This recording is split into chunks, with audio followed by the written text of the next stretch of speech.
Dando sequência às entrevistas com os vereadores, recebemos hoje o vereador Rafael Rosa, que está no primeiro mandato. Bem-vindo, vereador. Obrigado. Conta pra gente um pouco de como você entrou na política, como decidiu seguir esse caminho de servir o povo. Na verdade, assim, diferente de muita gente, normalmente alguém da família já é político, traz aquela carga genética ali de política, familiar, e o meu não. Eu sou da geração familiar, eu sou o primeiro político. E engraçado que assim, no ano que eu ganhei as eleições, a minha prima também ganhou as eleições para vereadora em Rorainópolis. É mesmo? Então, foi a primeira geração de nossa família que entrou na política. Agora, como que surgiu isso? Eu sempre fui na iniciativa privada, desde, acho que com 18 anos, foi a primeira empresa assim, que eu abri. E como todo jovem, a gente aprende muito, erra bastante, bate cabeça. E eu tive que aprender à força a necessidade de você administrar bem os recursos que você tem para você chegar onde você quer chegar e alcançar o que você quer alcançar. Na política, o brasileiro como um todo, sempre foi muito distante da política. Verdade. Eu cresci, e eu acho que quem está nos assistindo vai confirmar isso, que política e religião não se discute, né? Política, futebol, religião não se discute. O brasileiro discute muito sobre religião, discute muito sobre futebol, mas pouco se fala de política. Você pode perceber que a gente sempre foi muito distante. E uma outra questão é que a nossa estrutura social sempre foi muito distante da política. Quem decidia a política no Brasil era a Rede Globo. Então a internet, eu sempre falo nas minhas entrevistas, a internet, o advento da internet trouxe essa consciência, trouxe essa aproximação, ao mesmo tempo que também criou-se muitas divergências, discussões, fake news, por aí. A gente não vai entrar nesse contexto, mas pelo menos as pessoas começaram a discutir. Eu costumo dizer o seguinte, agora a gente começou a discutir, agora a gente vai qualificar essa discussão para a gente conseguir criar uma sociedade cada vez melhor. E eu via que a gente crescia só reclamando da política.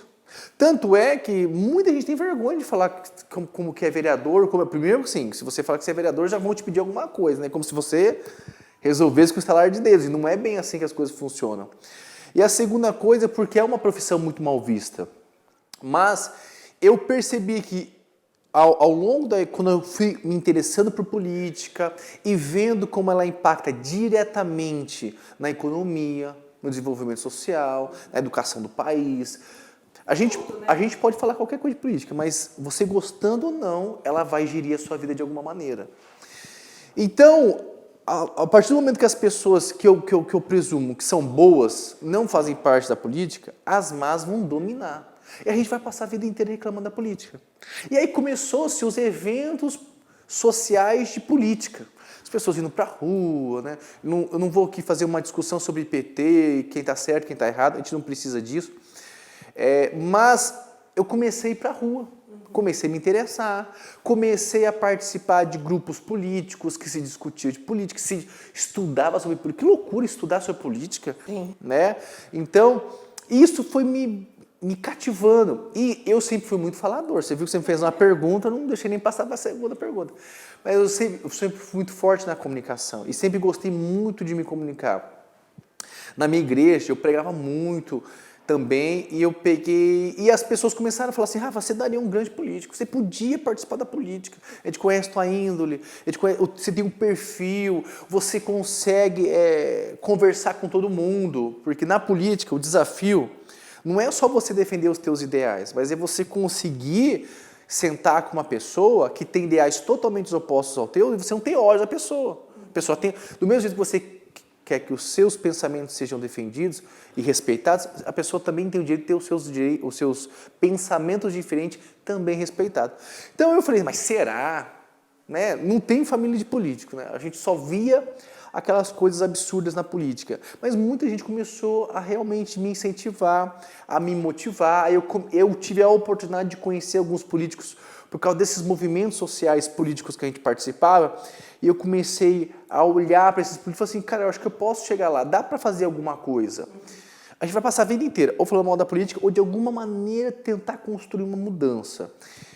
a mudança que todo brasileiro... Por que muita gente nesse momento está se frustrando com a política hoje em dia? Porque a gente nunca discutiu, entramos com muita força, mas nós vimos ainda poucas mudanças, mas paliativa, porque é um processo. Durante 50 anos o brasileiro teve distância da política. Em um mandato não vai resolver. São vários mandatos e uma construção contínua. Aquilo que eu desejo para o meu país vai levar ainda no mínimo uns 30 anos, eu imagino. Eu vou dizer que 50, sendo muito otimista. Isso é o que eu desejo para o meu país. E eu, de alguma maneira, falei, eu posso contribuir. Ou eu vou ser uma pessoa que só fala mal de política e reclama da política, ou eu vou me posicionar e falar assim, eu posso acrescentar algo na construção e fazer a diferença na sociedade. Foi aí que eu entrei, foi aí que eu coloquei meu nome à disposição e, para honra e glória de Deus, eu ganhei minha primeira tentativa, que é muito difícil, Thaís. Porque a reeleição, ela é muito mais fácil. Existe um grupo da sociedade que já conhece teu nome, já conhece o teu trabalho, ou elas vão validar o seu trabalho, elas vão reprovar o seu trabalho. Mas o teu nome é conhecido, né? Mas a gente conseguiu aí alcançar nosso espaço e vou dizer para você, é apaixonante a política, ao mesmo tempo que é um conflito emocional gigantesco. Você tem que ter, se tiver problema com gastrite, não se envolve com política, vai tratar primeiro da gastrite para depois você se candidatar. E eu não posso, nem consigo te chamar de senhor, desculpa, é o vereador eleito mais jovem, né, dessa legislatura, está no primeiro mandato e eu sei, assim, dos seus desafios, né, até por conta disso, por conta do seu posicionamento político e tudo mais. Como é que tem sido lidar com os outros vereadores? Como é que tem sido o seu dia a dia na Câmara, o seu trabalho efetivamente enquanto vereador? Eu sou o mais jovem hoje da Câmara, o doutor Manuel que brinca comigo, falou assim, quando a gente sai às vezes na rua, a gente se encontra e fala, aqui estão os dois extremos da Câmara de Vereadores. Eu sou o vereador com mais idade, o Rafael tem 36 anos e estou na política.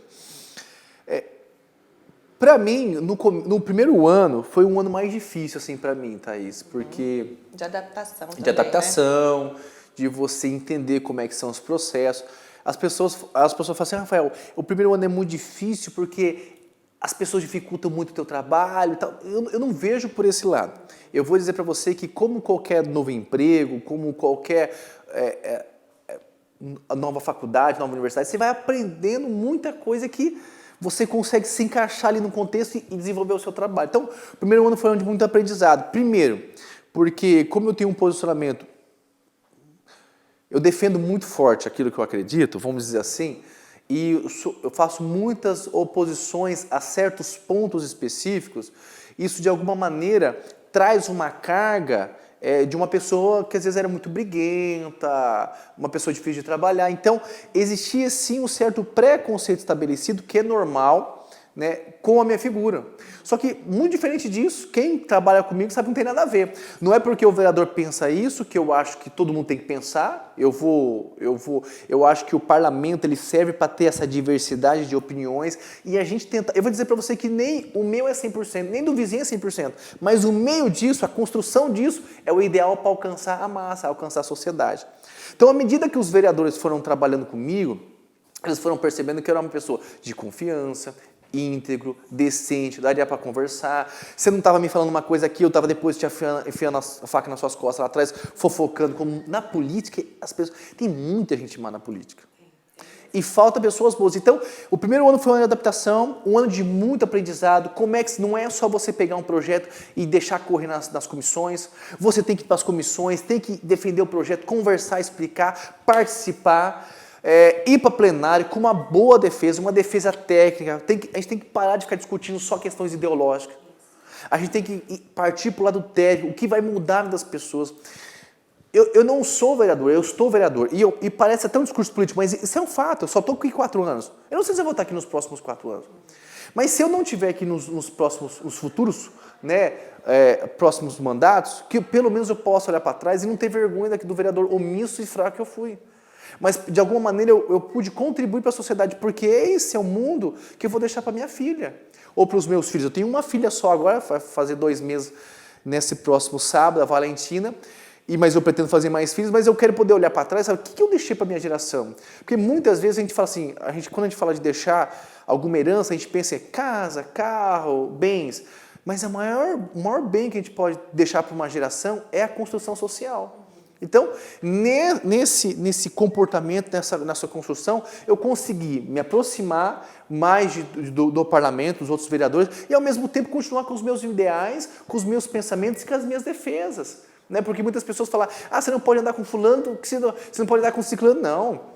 Ser vereador é a construção, você precisa estar junto. Então, isso para mim foi muito importante, foi um aprendizado gigantesco. Eu falo que é um MBA de... pouco tempo, né? Porque ou você decide ser uma pessoa mais madura e muito mais capacitada no quesito de inteligência emocional, ou você, entendeu? Entrega as bets. Entrega as bets. Então, acho que foi muito bom para isso, foi muito bom também para mim no aprendizado dos problemas sociais, porque muitas coisas eu apontava o problema, mas eu não entendi o que estava por trás disso. Tinha coisa que não era só eu lá apontar. E eu acho assim, que quando a gente faz um trabalho, que o meu perfil é muito mais fiscalizatório, que é uma das coisas que você me perguntou, do que só construção de entrega de projeto. Existe uma coisa que me incomoda muito. As pessoas, elas cobram do vereador só quantidade de projeto. Eu vou dizer para vocês, e se eu fosse deixar uma mensagem nós não precisamos só de quantidade, nós precisamos de qualidade de projeto e de um trabalho de fiscalização, que é uma coisa que as pessoas não sabem. Para mim, a primazia do trabalho de um vereador é a fiscalização da gestão pública, quem está administrando a nossa cidade. E quando eu me vejo como fiscalizador, eu falo com tranquilidade. Eu não sou inimigo do prefeito. Não. Eu sou um alicerce do prefeito, porque quando eu estou lá fiscalizando, eu estou ajudando o prefeito da atual gestão a errar menos e entregar um resultado melhor para a cidade. E é o que eu procuro fazer.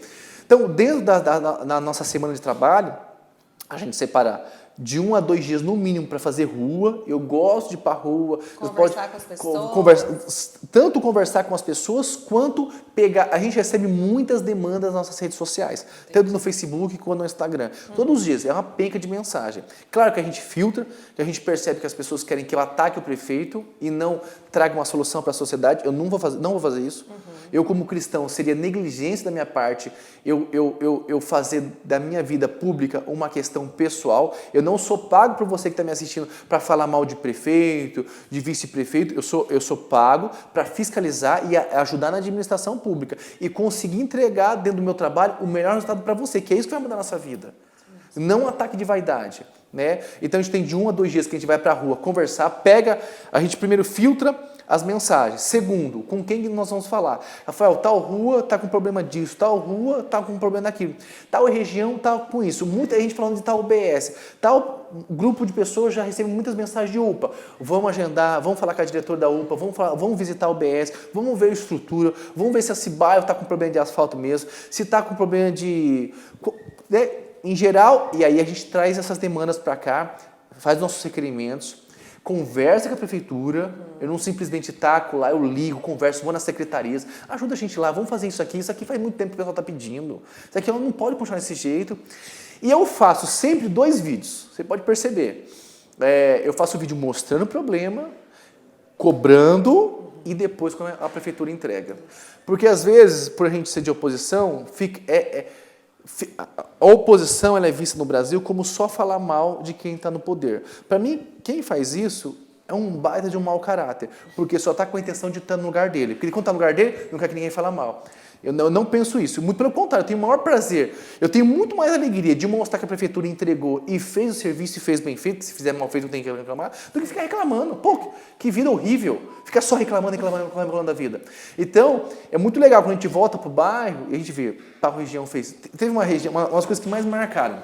Isso, conta aí algumas situações que já aconteceram. Teve uma, assim, uma coisa muito simples, né? Assim, todo mundo me fala, mas isso é obrigação da prefeitura fazer. Tudo é obrigação da prefeitura fazer, óbvio, é administração pública. O vereador mesmo, ele não tem o poder de... A gente não faz assim, põe asfalto aqui, isso. Faz isso, não sei o que lá. Mas foi uma avenida muito linda na cidade, eu esqueci o nome da rua, agora me deu um branco, mas está lá nas redes sociais. Ela tinha sido feita duplicação, canteiro de obras, era uma interligação entre 2 regiões muito grandes de Maringá, e tinha 300 metros, mais ou menos, 250 metros, que não tinha asfalto. Aí olha que absurdo, as pessoas tinham que vir naquele asfalto lindo, aquela via maravilhosa, entrar na contramão para contornar aquela via e sair lá embaixo para voltar para a via normal. Não tinha cabimento, uma coisa muito simples. A gente fizemos um vídeo, Aquele lá eu fui muito duro nas críticas, já tinha requerimento rodando fazia muito tempo, já tinha até pedidos de outros vereadores no passado, tudo mais. Pô, fizemos isso, conversamos com a secretaria, deu acho que 4, 5 meses, eles fizeram toda a obra, estava pronta a entrega. Pô, para mim foi uma alegria enorme. Por quê? Não é só pelo asfalto, e eles fizeram com qualidade mesmo. Aí eu fui, mostrei o asfalto, mas faltava os canteiros. Cobrei o canteiro, entregaram o canteiro agora. O que acontece? Começou a sair um monte de ponto comercial agora naquela região. Então, assim, a gente fomenta a economia, valoriza o imóvel da população que está ali nos bairros, gera emprego, a economia ganha com isso, a população ganha. É uma coisa simples, não foi um projeto revolucionário que mudou. Mas eu falo assim que se todos os vereadores em todas as suas câmaras de todo o Brasil fizessem um pouquinho de fiscalização, você não passaria tanta raiva com a tua árvore que está para cortar há quanto tempo e cai na sua casa e já tem não sei quantos pedidos e não resolveu, aquele asfalto que até hoje não foi feita a revitalização, aquele problema na UPA que você não vai. Então, são coisas do nosso dia a dia que eu julgo de muita importância e me dá muita alegria. De alguma maneira, eu olho para lá e falo assim, consegui contribuir com isso aí. Teve um outro ponto. Esse foram as primeiras fiscalizações que nós fizemos. Pasme, em Maringá existe um balão pela metade. Ah, é? No final da Mandacaru, você passou HU, passou o contorno, continua. E aí lá no final, passou Monte Rei, tem um balão que olha só que engraçado. O balão ele é assim. Essa parte aqui não foi feita porque pertencia à Copel. E aí... No meio, às vezes acontecia do mato crescer, às vezes a prefeitura errava de não ir lá fazer a poda periódica. As vias tinham que subir de contramão e ninguém sabia qual era a mão de quem. Teve acidente lá, teve um monte de coisa. E a gente recebeu um monte de demanda do bairro. Quando a gente foi visitar e falar com os moradores, foram 10 moradores que falaram com a gente. A gente foi lá. Você, Rafael, a gente está aqui pedindo isso para a prefeitura faz um tempão. Olha como é que o bairro... E um monte de comércio, não faz sentido. Ali está crescendo muito, super. Né? Se você só arrumar o centro de Maringá, nós vamos ter um problema de mobilidade urbana, porque ninguém vai querer morar nas regiões mais distantes. Porque o que presta aqui no meio, por que eu vou querer estar distante, entendeu? Claro. Então, a partir do momento que a gente faz um trabalho de fiscalização em toda a cidade, a gente consegue fazer com que a cidade cresça com qualidade. A gente foi, fizemos o vídeo, metemos requerimento, falando na secretaria, falando, mas isso aqui é um trabalho difícil, porque nós vamos ter que desapropriar. A gente tem que fazer. Agora saiu a desapropriação, já estão finalizando a desapropriação, vai sair a licitação para fazer o balão e vai ser entregue o balão para a pessoa. Parece bobeira, mas pode ser o seu filho de moto lá que pode ser atropelado lá, pode acontecer um acidente muito pior. Então, são essas coisinhas que a gente vai poder olhar para e falar assim, fizemos aqui, entregamos aqui, trabalhamos. Eu falo assim, olha, me dá muito mais alegria saber que eu trabalhei junto com a prefeitura para entregar do que ser aquela pessoa de tabloide que só mostra o problema, só reclama. E eu vou olhar para trás e falar assim, o que você fez? Ah, eu mostrei os problemas. Eu quero mais do que isso. Eu quero a solução, porque é isso que muda a vida das pessoas. Então, de 2 dias na semana a gente está na rua fazendo isso. Os outros, pelo menos um dia a 2, a gente faz reunião com o pessoal para ver o que a gente precisa entregar, com a secretaria que tem que fazer. E outra agenda de vereador é a seguinte, se você recebeu tanto de comunicado da prefeitura, vai ter inauguração disso, tem que ir não sei aonde, falar com não sei quem, é mais ou menos corrido nisso aí. Isso, é bem corrido, né? Assim, eu estou fazendo essa pergunta porque muita gente acha que o vereador vem aqui 2 vezes na semana na Câmara e trabalha pouco. Se tem uma coisa que o povo descobre rápido, é o celular do vereador. Eu recebo demanda de domingo, 24 de horas sábado. por dia, né? A gente tem várias coisas que nós já fizemos, fiscalização IUP e UBS, fora de horário comercial. Não existe um horário pra gente. A gente recebe lá, eu te mostro até, 11 horas, 10 horas da noite, ou 9h30, não lembro, era um horário assim, falava, olha, nós estamos aqui há tanto tempo esperando na fila, não fomos atendidos, estão mais 5 horas, vem aqui resolver alguma coisa. E o povo, se você não vai resolver, não vai intermediar, ixi, o vereador não trabalha, está sossegado. Então, não é que o vereador trabalha pouco, você nem sabe dos horários que a gente trabalha, porque é loucura mesmo, a gente não tem time e os problemas acontecem. Vou dar um exemplo clássico, quando aconteceu aquela tempestade em Maringá que caiu o ar por tudo que é canto. Sim. Rapaz do céu. O que tinha de gente... O vereador está mais próximo da comunidade, né? Às vezes a comunidade não tem acesso direto ao prefeito ou a algum secretário, aí... Não tem como, na minha opinião, não é defender, mas não tem como o prefeito ter contato com a população como os vereadores têm. Por isso que eu falo que, na minha opinião, 12 vereadores é muito pouco para uma cidade de 15 vereadores é muito pouco para uma cidade do nosso tamanho. Se a gente olhar a demanda que nós temos, às vezes a população pensa o seguinte, mas é mais vereador é mais gasto. Não é. Se a gente escolher bem os vereadores no dia das eleições, mais vereadores vai ser mais entrega. Agora, se você escolher mal porque a gente escolhe errado, você pode ter 50 e pode ter um, vai ser o mesmo trabalho. Então, o problema não é a quantidade, que eu falo isso aí em todo o Brasil, é a qualidade dos políticos que a gente escolhe. Esse é o problema no parlamento. As pessoas falam, no Congresso tem tantos deputados para não fazer nada. Tem tantos que todo mundo está votando nos mesmos, porque eles não mudam o voto, então, para dar uma melhorada nas coisas. Então, nesse sentido aí, a gente vai continuar trabalhando. Então, vamos lá. Estou fazendo essa pergunta para todos os vereadores também. Eu queria saber, assim, se você pudesse escolher uma coisa para mudar em Maringá, que tivesse pelo menos início esse ano, que começasse um processo esse ano para ser modificado, o que você escolheria? Eu vou só citar as duas coisas, mas eu vou mergulhar em uma em específico. Bom, a gente vem fazendo um trabalho muito forte de fiscalização na parte de saúde e na parte da questão das árvores de Maringá. Eu não vou falar de saúde, porque todo mundo sabe que esse é um problema recorrente, já de várias gestões, de outros municípios também tem problema, mas eu sempre costumo dizer, não me interessa o que acontece em Curitiba, Londrina, não interessa. Eu sou de Maringá, sou vereador em Maringá e sou pago pelo maringuense para poder entregar aqui em Maringá. Então eu quero que a gente entregue uma saúde de qualidade, melhore isso aí. Mas, em específico, a gente está tendo um problema muito grande com as árvores de Maringá. É uma cidade linda, florida, de muito verde também, né? Só que nós temos muitas árvores que foram escolhidas erradas na época do seu plantio e tem muitas árvores condenadas. O secretário Paulo Gustavo faz um trabalho muito duro. Isso não é uma crítica ao secretário, porque todas as demandas que a gente tem, a gente tem uma resposta muito boa. A gente vê que é uma equipe muito pequena para o tamanho do problema. O que eu venho pedindo e criticando e cobrando da prefeitura é que dê uma equipe maior, mais estruturada para o secretário. Eu tenho certeza que vai fazer um trabalho muito melhor. Mas a gente tem um problema que a gente precisa fazer o remanejo dessas árvores. Constante. Porque esses dias eu escutei uma pessoa falar, mas se a gente for fazer o verdadeiro manejo que tem que fazer as trocas, nós vamos perder o título de cidade verde. Falando, não me interessa o título de cidade verde. Eu prefiro que a gente perca o título de cidade verde do que as pessoas perderem o telhado de casa, o muro de casa, o carro. Pô, até quando a gente vai viver? Aí cai em cima de um fio, derruba, as pessoas ficam 3, 4 dias sem luz, gera prejuízo se é num comércio. Então, é um negócio que é emergencial mesmo. Você teve um acidente do motoqueiro, caiu em cima do motoqueiro, cai em cima de carro. Gera indenização. Gera indenização. Então, sabe, eu fico pensando assim, será que está valendo a pena ainda para a prefeitura pagar a indenização? Agora sim, tudo bem, eu não vou nem, não é somente na questão econômica, mas é um problema social gigantesco que a gente está criando para as pessoas. E assim, olha, eu tenho alguns casos de pessoas que caiu a árvore em cima do carro, o técnico foi lá, o fiscal viu que a árvore realmente era condenada, fazem 5 meses ele não recebeu a indenização ainda. Isso é uma pessoa carente que precisa daquele carro para trabalhar.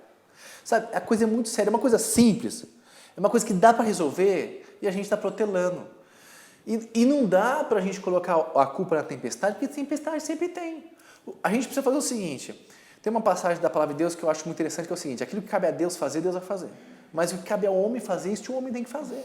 Então, o que cabe a gente fazer é fazer um mapeamento. Toda cidade, esse mapeamento já existe, eles têm na mão esses dados, mas não é feito. E essa é uma cobrança que eu vou continuar fazendo até o último dia do meu mandato, porque é inadmissível a melhor cidade do Brasil para se morar, com um problema simples de resolver, que não é complexo, é só colocar gente, é só colocar mais equipe, é só fazer um planejamento. Eu tenho certeza que o prefeito consegue entregar isso aí até o final do mandato. E poder olhar para trás e resolver um problema desse que é crônico e recorrente e resolver, eu estaria muito feliz de poder deixar essa marca para a minha cidade. Vereador, vamos partir já para o encerramento. Eu agradeço a sua participação aqui. Quero que você deixe uma mensagem aí para os seus eleitores, para a comunidade. Eu vou deixar uma mensagem mais do que para os meus eleitores. Vou deixar uma mensagem para todo mundo que quer contribuir na cidade de Maringá. Você pode ver a política com 2 viés.